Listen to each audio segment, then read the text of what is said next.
Let's talk about tension. Yeah, let's talk about it. Let's open it up. Let's reveal it for what it is. It's discomfort.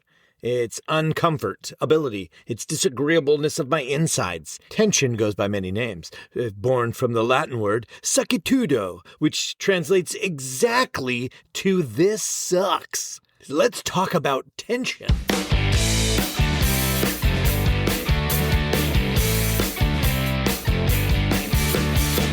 You are listening to ADHD Big Brother, the podcast for adults struggling with their ADHD, their comorbid depression, their anxiety. Oh, it's just a hoot. I'm your host and your ADHD Big Brother, Russ Jones. I've got ADHD too. I've got depression as well. It's crap-tastic. So let's learn some stuff. Let's laugh at some stuff. Let's make some commitments to do some stuff. And ladies and gentlemen, here's some stuff. All right, welcome to the podcast. How is everybody feeling today? How you doing? How you doing? Let me know how you doing. I'm feeling the same way. Yeah, oddly enough. Let's get right into business here. Every episode we do the mental health report. This is us, just doing our part, trying to normalize the conversation about our mental health. We're not always fine. Sometimes we've got some good stuff going on. Sometimes it's bad. Sometimes it's weird. We got to normalize being able to talk about it. So let us do that. This past week for me has been a bit about anxiety. That's been the flavor of my mental health this past week. That is the disorder that's showing its face. Anxiousness. God dang it. It sucks. I've added some Qigong to my morning situation. That's a thing to work on for my wellness, right? My health and my wellness. I'm not sure wellness is like, it seems like a big word, wellness. Maybe that's a bit aggressive. Maybe how about I'm working on my health and good enoughness or my health and okayness. How you doing today? Good enough. I'm good enough. I will survive the day. Oh, your health and good enoughness is looking good. So I just like the idea of Qigong. So I've been exploring that. It feels like you don't really have to do a lot. At least the morning stuff that I've been doing, it seems mostly like delicately and politely hitting yourself with dead arms, moving air around. So that's easy to do. And if it's activating my chi, let's go. I'm into it. So I've been anxious, whatever. We'll get through the day.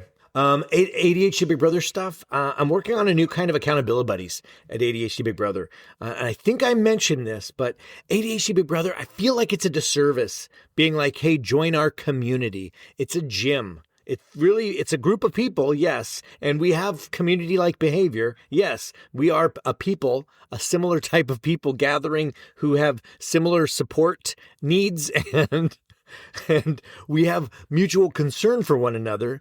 We count as a community, but man, it's a gym for getting your shit done. I think of it as an implementation engine, and that's how I use it. So if you're wondering, like, what the hell are you talking about?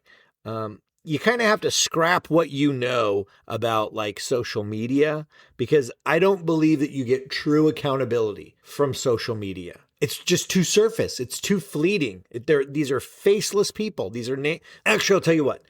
In the show notes, I was literally just on David Greenwood's podcast, Overcoming Distractions. Super cool podcast. Super cool guy. It was a great talk about accountability, and you will get my 2 cents on social media over there. We talk about felt accountability, and that episode is live now. So when you're done, go give it a check. I'll put the link in the show notes. Check it out. Okay, back to ADHD Big Brother. I believe, and I'm going to base this on my one-on-one coaching work and the groups that I run, the consistency crew.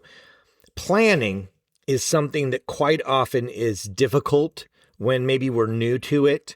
And also when we're buried in our own chaos and our own overwhelm, it can be very hard to do.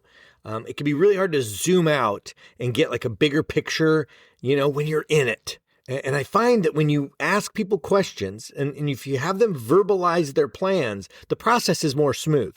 It helps for the active problem solving. And ultimately, it actually it's kind of motivating and maybe inspiring, because people are like, okay, I think I can do this. This seems doable. I'm motivated to try. It just really helps to externalize this process. And so this is what I'm doing.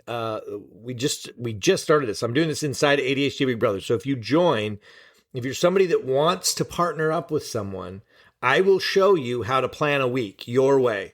I'll give you a free 45-minute session. This is not the ADHD Big Brother planning system. This isn't some trademarked, and you're going to get my thing and this is you effectively planning the way you would plan effectively, if that makes sense. And if you want that, join ADHD Big Brother. We'll do it, and then I'll partner you with someone, and then you guys can do it together. And I'll help you set up the dynamic. I'll give you a cheat sheet, have questions that you can ask. I like the idea of trying a thing with someone for 4 weeks, and then maybe your partner with somebody else. Keep things fresh. It's up to you at that point. Okay, so that's what's going on at ADHD Big Brother. I don't know what else to say, man. It is a daily marvel in there.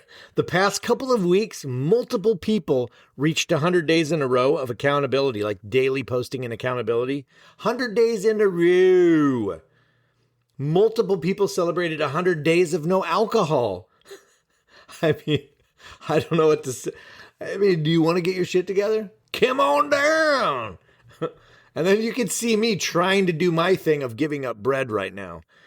God dang it, sourdough bread. I don't know why that's so freaking hard. I am struggling with that one, but this is how it works. Eventually I'm going to do it. And it's by keeping it visible, until I get it. And this is how it works. It's like, you don't wait until you get your shit together to start getting your shit together. This is a place where you're supposed to jump in, overwhelmed, in chaos, stressed out. This is where you go. And we will help you. It's awesome. I love it. Okay, all right. That's enough about how amazing ADHD Big Brother is. It's the greatest place on earth. You know what I mean? Disneyland, please. ADHD Big Brother. All right.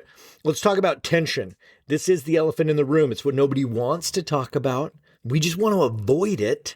It's taking up so much space in our daily lives.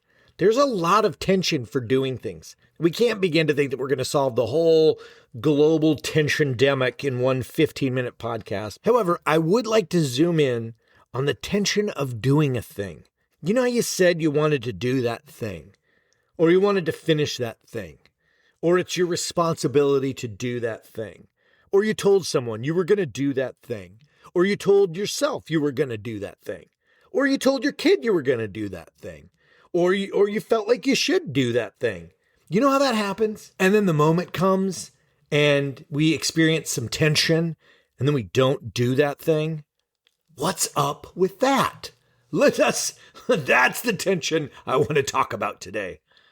We are a people, yes we are, who tend to live and die by a feeling of now and not now. That's what the biggies out there, the ADHD big timies, they'll tell you, we're now or not now people. Does this feel right to do this right now? It's a flicker of a moment.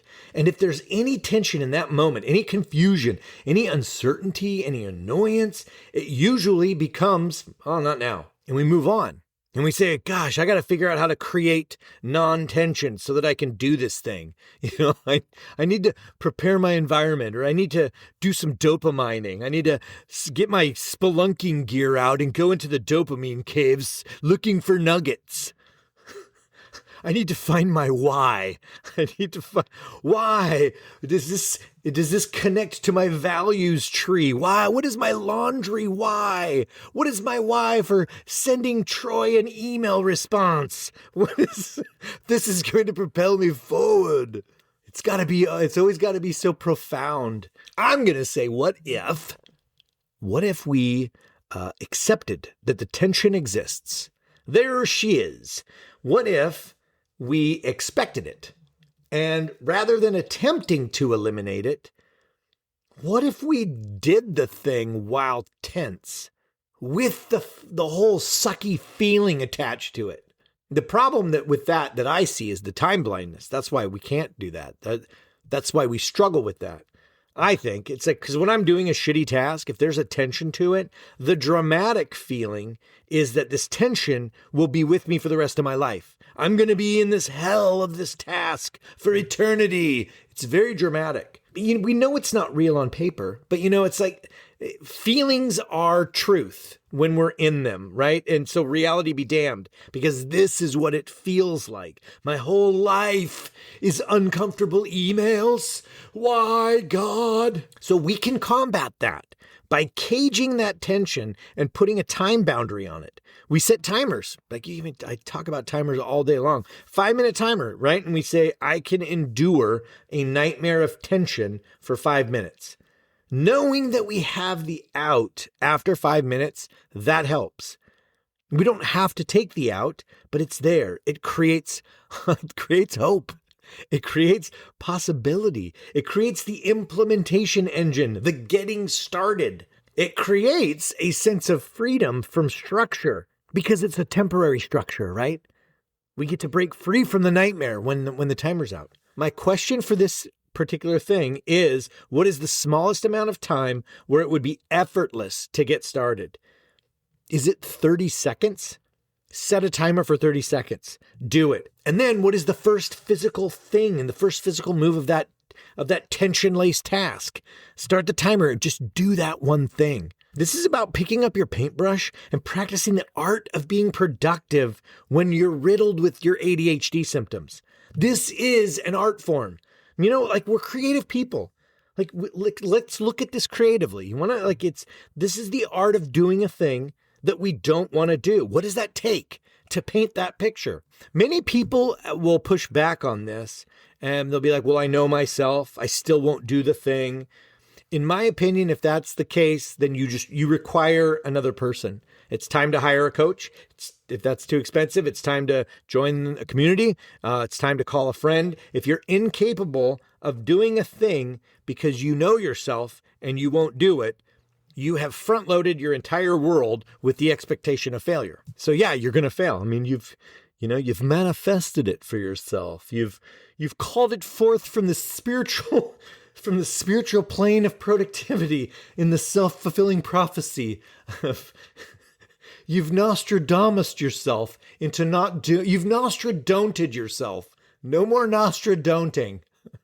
All right, do you want to do it? Who gives a shit about historical data and what you're so used to not doing? Do you want to get on the other end of the tension? Then let's make it visible. Let's keep it at the forefront. And then what does it take for you to do it? I'm going to go with you require someone else until you don't.